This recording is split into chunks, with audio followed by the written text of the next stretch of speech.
sekalian, hari ini kita berjumpa lagi dan kita akan belajar satu tema yang tidak kalah menarik dari tema sebelumnya, yaitu sanggupkah salib memulihkan? Ayo, daripada kita penasaran, mari kita belajar firman Tuhan. Tapi sebelum kita belajar, terlebih dulu kita akan berdoa. Mari kita berdoa. Tuhan Yesus, kami mengucap syukur buat hari ini. Tiba saatnya kami akan mendengarkan firman-Mu. Berkati kami Tuhan Yesus. Amin. Baik, kita akan membuka firman Tuhan di dalam Yohanes pasal 3 ayat yang ke-16 yang berbunyi demikian. Karena begitu besar kasih Allah akan dunia ini, sehingga Ia telah mengaruniakan anak yang tunggal, supaya barang siapa yang percaya kepadanya tidak binasa, melainkan beroleh hidup yang kekal. Ruang belajar Kristen dari ayat yang kita baca pada saat ini menceritakan bahwa Allah begitu mengasihi manusia, sehingga Dia mengutus anak yang tunggal datang ke dunia untuk menebus manusia dari dosa. Bagaimana caranya Yesus menebus manusia dari dosa? Mari kita saksikan ilustrasi berikut ini. Sahabat ruang belajar Kristen, di depan saya ada 3 gelas. Gelas yang pertama namanya manusia. Dan gelas yang kedua namanya dosa. Sedangkan gelas yang ketiga namanya Tuhan Yesus. Gelas yang pertama ini diisi dengan air putih yang bening dan bersih. Ini menggambarkan manusia sebelum jatuh di dalam dosa. Hati manusia itu bersih dan kehidupan manusia itu selalu dipenuhi dengan damai sejahtera. Selain dipenuhi dengan damai sejahtera, manusia selalu dipenuhi dengan sukacita. Dan mau tahu selanjutnya, saudara? Yang berikut adalah manusia selalu rindu untuk berjumpa dengan Tuhan melalui doa dan membaca Alkitab.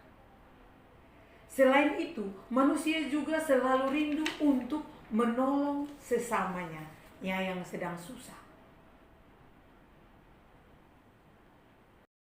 Nah, sahabat ruang belajar Kristen, kehidupan manusia sebelum jatuh dalam dosa, hidupnya penuh kebahagiaan, penuh dengan sukacita. Tetapi apa yang terjadi pada kehidupan manusia selanjutnya? Ternyata kehidupan manusia selanjutnya dia jatuh di dalam dosa.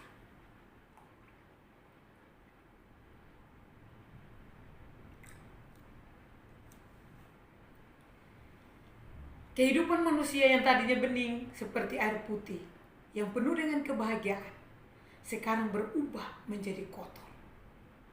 Dan hidupnya penuh dengan berbagai macam persoalan hidup. Penuh dengan berbagai macam sifat-sifat buruk.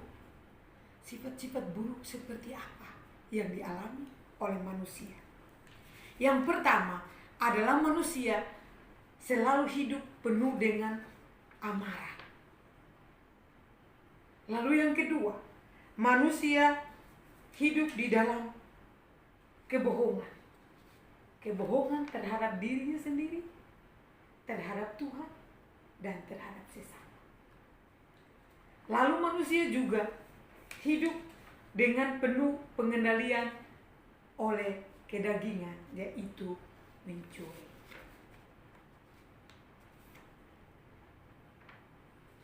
Dan yang berikut adalah manusia hidup nakal, yaitu melawan orang tua, melawan orang lain ketika hal itu tidak berkenan di hatinya. Apakah manusia tetap hidup di dalam dosa ini?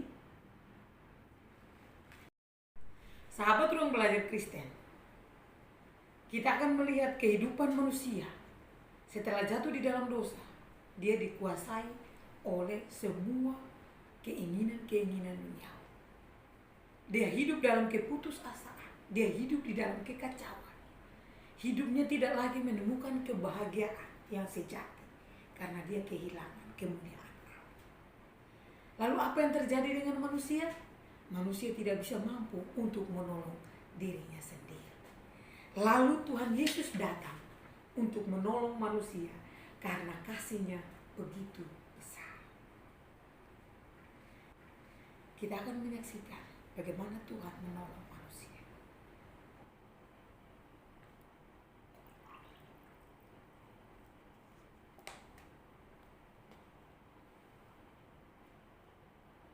Ketika Tuhan hadir, maka manusia yang tadinya hidupnya penuh dengan dosa, yang tidak bisa mampu untuk menemukan kebahagiaan, sukacita, Yesus datang dan membawa kembali kebahagiaan itu di dalam diri manusia. Air yang ada di gelas ini menggambarkan kehidupan manusia yang tadinya di dalam dosa, gelap, penuh dengan kotoran. Tetapi ketika Yesus hadir, maka Dia membuat hidup manusia itu menjadi bersih. Dan manusia kembali menemukan kebahagiaan, sukacita di dalam hidupnya. Yaitu manusia itu kembali kepada Allah dengan rajin membaca Alkitab. Lalu selain membaca Alkitab, manusia itu kembali hidup mengasihi satu dengan yang lain. Selain manusia saling mengasihi, manusia juga bergaul dan menerima sesamanya dan bergaul dengan sesamanya. Dan mereka hidup saling mengasihi satu dengan yang lain. Lalu manusia juga selalu hidup tolong menolong. Selain hidup tolong menolong, manusia hidup di dalam kebahagiaan yang tadinya hilang kembali lagi di dalam hidup manusia. Dan manusia selalu rajin untuk berdoa kepada Tuhan. Dan manusia itu kembali mengasihi keluarganya.